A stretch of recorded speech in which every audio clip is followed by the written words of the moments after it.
این صدای چی هسته ها؟ آسمون قرنبر یا موجودات فضایی هن؟ نکنه که بشقاب پرنده است که به روغن سوزی افتادنه ها؟ آخه چی آخه؟ میگن سال 57 دمدمای انقلاب همین صدا تو آسمون آستارا شنیده شده. نه بابا، خب این که خیلی مقام عظما رو نگران میکنه که، ولی من شنیدم که فضایی ها آمدن دنبال یه سریا میخوان ببرنشون. جدی؟ کیا مثلا؟ مصطفی میرسلیم، احمدی نژاد، جنتی. نه بابا، ولی گوش کن، انگار داری یه صدای دیگه هم میاد. گوش کن، مثل آهنگ. نگاه گوش کن. ای بابا رادیو پیکه که بابا، ای بریم رادیو پیک هسته. سلام به همه شما هم میهنان عزیز و هزاران هزار درود به زندانیان دلیر زندان گوهردشت که در حال اعتصاب غذا هستند و به رغم همه محدودیت‌ها و فشارها همچنان ایستادند و از خواسته های برحقشون کوتاه نمیان. دست مریزاد به همگی اونها، وظیفه تک تک ماست که صدای اونها باشیم و فریاد بلند اونها رو بازتاب بدیم. اگرت مجال آن هست که به آزادی ناله‌ای کنی، فریادی درافکن و جانت را به تمامی پشتوانه پرتاب آن کن. گرچه رنجورم موجی از دردم، صخره شب را من هم آوردم. بنگر این عشق بی حسابم را، بشنو فریاد اعتصابم را.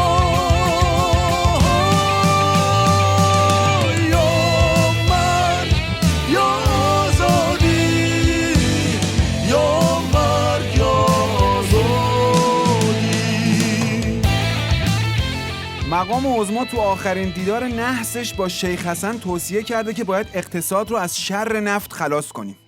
گفته که اقتصاد نفتی شر، بده، پیفه، اخه، زشته. یه جوری گفته نباید با نفت بگذرونیم که انگار تو این 38 سال اونو که خورتومشو کرده تو چاهای نفت من و رفقام هستیم، نه آخوندا. خب مردک، اگه همین 4 تا دکل نفتی مملکتمون نبود که شما آخوندا همچنان روزخون دوزاری مجالس گریه در بیار مونده بودین که. مثلا اگه نفت رو از اقتصاد آخوندی در بیارن، اون وقت جیب خودتون و کیسه آقازاده هاتون رو با چی میخواین پر کنین؟ صادرات عمامه؟ اگه روی صادرات عمامه حساب کردین که باید عرض کنم تو بقیه کشورهای دنیا بازار خوبی واسه فروش عمامه وجود نداره. ضمن اینکه همچین تکنولوژی خاص و پیچیده‌ای هم نیست. یه ملافه رو چند بار بپیچ دور یه قابلمه میشه عمامه. پس زیاد روی صادرات عمامه حساب باز نکنین. خب داشتین میگفتین اقتصاد بدون نفت با چی؟ صادرات ژن خوبتون، سمند و پرایدتون، ارسال مداح و قاری لژیونرتون، مرجع تقلید خونگی با اشانتیون فتواهای پیزوریتون. نه خب پس چی؟ هیچی. پس دور خورتوم نفتی شده تو پاک کن، بعد اراجیف اقتصادی بباف. آی نفتی سالی 3 ماه نفتی، بعد از زمستون روزش سیاه نفتی. ای خدای روزی رسون، روزی منو زود برسون. ای خدای پیکسون، برای من تو یکی بمون. به خدا خسته شدم من دیگه از این دوندگی. میشه که یه روز منم دیگه باشم تو زندگی. آی نفتی سالی 3 ماه نفتی، بعد از زمستون روزش سیاه نفتی. خب جا داره یه تشکر ویژه هم از مسئولین نظام بکنیم. بعد سالها بالاخره جوانگرایی در سطح مدیران آغاز شده و الان حدوداً 1 ماهی هست که تعداد زیادی از جوانان به عنوان شهردار و فرماندار منصوب شدن. واقعا دستون درد نکنه. مثلا کمیل لاهوتی قرار شهردار چمخاله بشه. به به به به، چقدر جوانگرایی. جان آقازاده ژن خوبه؟ پسر مهرداد لاهوتی نماینده لنگرود؟ خب حالا این چی؟ یه جوون به اسم امیر بهمنی شده شهردار هشتگرد. به به به، چه جوانگرایی. ببخشید اونم آقازاده ژن خوبه؟ پسر محمود بهمنی نماینده ساوج بلاب. خب باش، اینم چی؟ یه جوون به اسم فرشاد عباسی شده شهردار گیوی. به به، چه جوانگرایی. ایشون هم آره پسر معاون استاندار اردبیل هستن. آقا یه لحظه وایسا داداش، وایسا. این از این نگه دار. این جوانگراییتون رو یه دقیقه استاپ کنین. فکر کنم یه اختلالی چیزی ایجاد شده. ببین اینی که شما دارین انجام میدین جوانگرایی نیست ها. این حکومت قبیله‌ایه. جان محسن رضایی پسرشو معاون خودش کرده.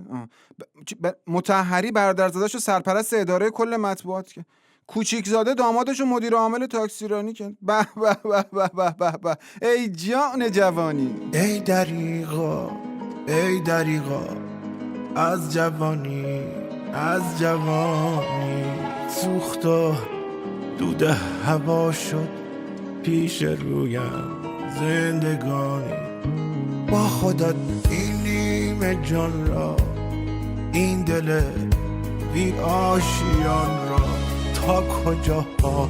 تا کجاها میکشانی. کاش ما بالاخره بفهمیم شیخ فری این وزیر وزرای درپیتی چرت و پلاگو رو از کجا پیدا میکنه. از جهرومی وزیر جدید ارتباطات دولت آخوندی پرسیدن که داداش برنامه چی داری واسه فضای مجازی؟ گفته که تو قدم اول میخوام تلگرامو بومی کنم.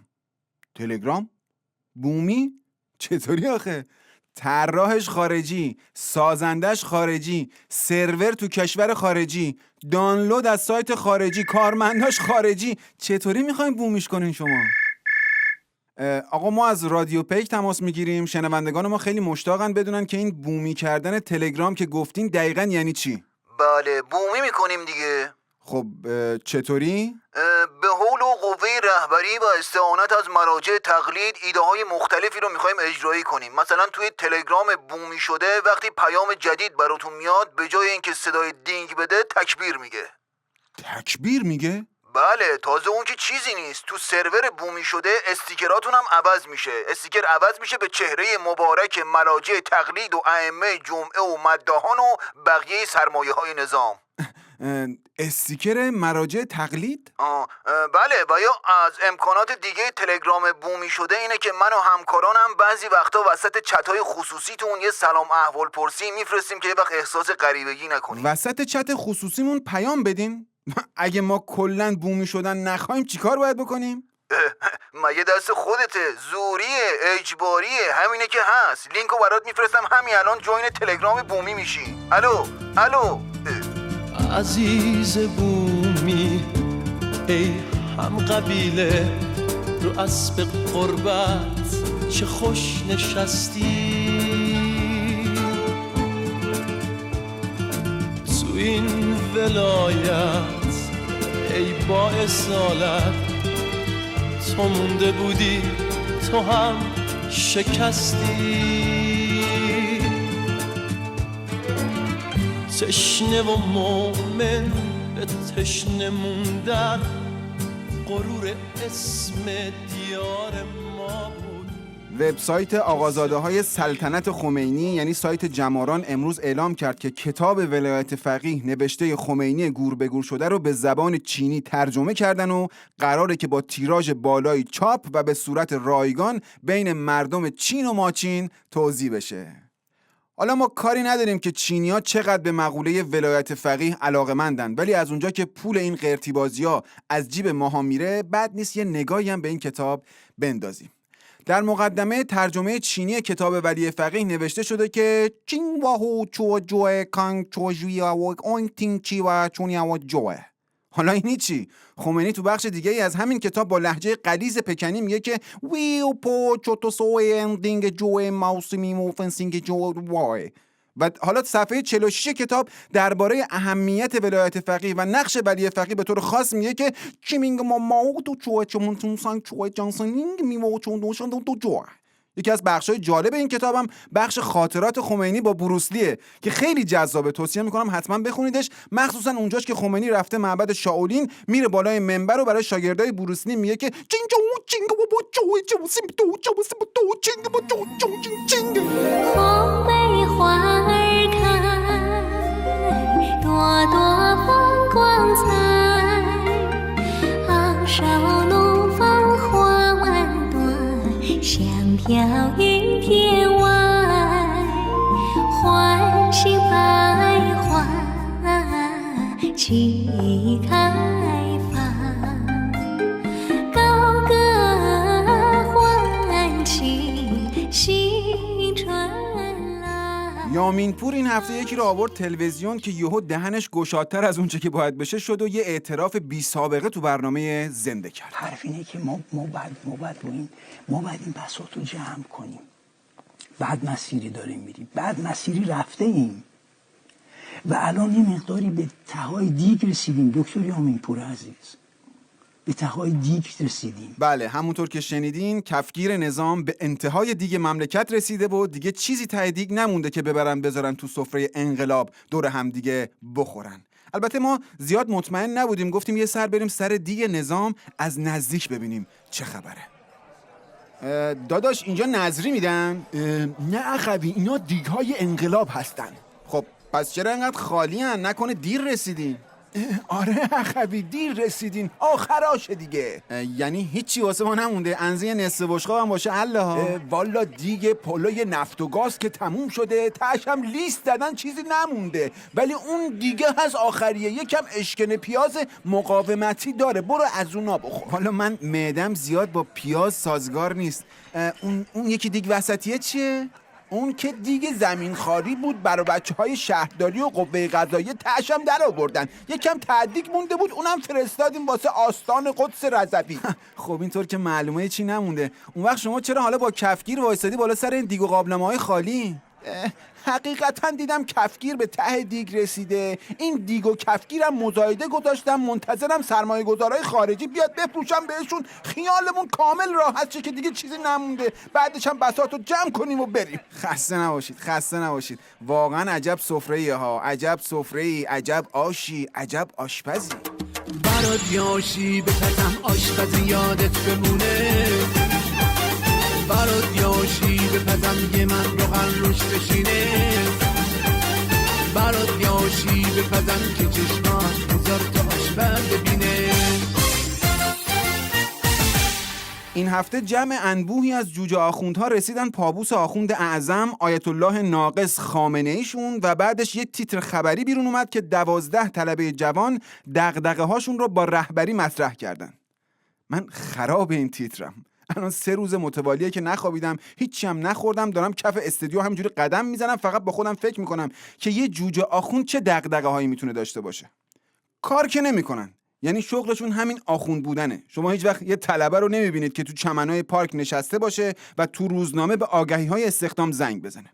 حقوقشون هم که تعویق معویق نداره، سر وقت میگیرن، ماهی دوبارم میگیرن. به عبارت دیگه شما هیچ وقت نمیبینید که 4 تا آخوند برن جلوی یه اداره جمع شن اعتصاب و تحصن کنن که حقوق و مزایای معوقه‌شون رو بگیرن. سربازی هم که نمیرن. اینا نه اینکه روحیاتشون یه خورده حساسه، جو پادگان هم یه خورده خشنه، اوضاع منطقه هم که قاراشمیش، سوریه، لبنان، عراق خطرناک، بنابراین شما هیچ وقت یه آخوند رو نمیبینین که از خواب شیرینش بزنه کله سحر بره پادگان. همشون هم کاراشون زودتر از بقیه آدم معمولی‌ها راه میفته. یعنی شما هیچ وقت یه آخوند یا طلبه رو تو صف نمیبینین، حالا صف نونوایی باشه، دکتر باشه، صف وام باشه، صف اختلاس باشه. با این حساب من موندم که این 12 تا جوجه طلبه‌ای که دغدغه‌هاشون رو در حضور مقام عظما عنوان کردن دقیقاً منظورشون کدوم دغدغه ها بوده. حالا منتظریم تا دغدغه‌هاشون منتشر بشه، بعد من همینا رو میارم براتون تعریف میکنم. از اول انقلاب تا حالا هرچی ملا بود تو ده بالا، اومدن همه با یه قل هوالله، واسه ما شدن یه آیت الله، واسه ما شدن یه آیت الله. آخه شطور سواری دلا دلا شده کار یه مش آخوند و ملا، وقتش که رسید به دست ملت تنشون میره زیر گل ایشالله، تنشون میره زیر گل ایشالله ایشالله. میخوام بدونین وقتی دارم از کاسبی با احساسات مردم حرف میزنم دقیقاً از چی دارم حرف میزنم.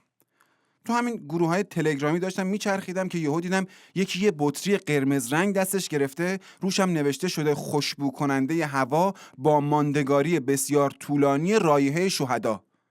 رایحه شهدا. به جان خودم راست میگم. یعنی یه کارخونه تولید مواد بهداشتی رفته رایحه شهدا رو جمع کرده، تو بشکه آورده ریخته تو خوشبو کننده ها و دونه 10,000 تومان میفروشه. نه، مثل این که الان واقعا پول تو این چیزاست. فلذا ما هم واسه این که از بازار جانمونیم یه سری محصولات جدید آوردیم واسهتون. اگه خواستین ایمیل بزنین براتون میفرستیم. مثلا رب گوجه فرنگی با طعم ولایت، نوشابه گازدار با گازنبر جهادی، نون خشک با عطر اقتصاد مقاومتی، کت شلوار با مارک چفیه رهبری. بدو آقا بدو، بیا این ور بازار ته باره. بدو تا تموم نکردیم. بدو آقا بدو دیره دلم داره جای دیگه میره، اگه زندونیش کنی آروم میگیره. دیگه دیره دلم داره جای دیگه میره، اگه زندونیش کنی آروم میگیره. بدو دیره دلم داره جای دیگه میره، اگه زندونیش کنی آروم میگیره. دیگه دیره دلم داره جای دیگه میره، اگه زندونیش کنی. و این بود 26مین قسمت از رادیو پیک. تمام. ز پوچ جهان هیچ اگر دوست دارم، تو را ای کهن بوم و بر دوست دارم. تو را ای کهن پیر جاوید برنا، تو را ای گران مای دیرین ایران. تو ای شور بوم غمین پر از خون دل و مهربان چهر. تو ای دختر شرمگین امید، تو را دوست دارم اگر دوست دارم. تو را دوست دارم اگر دوست دارم.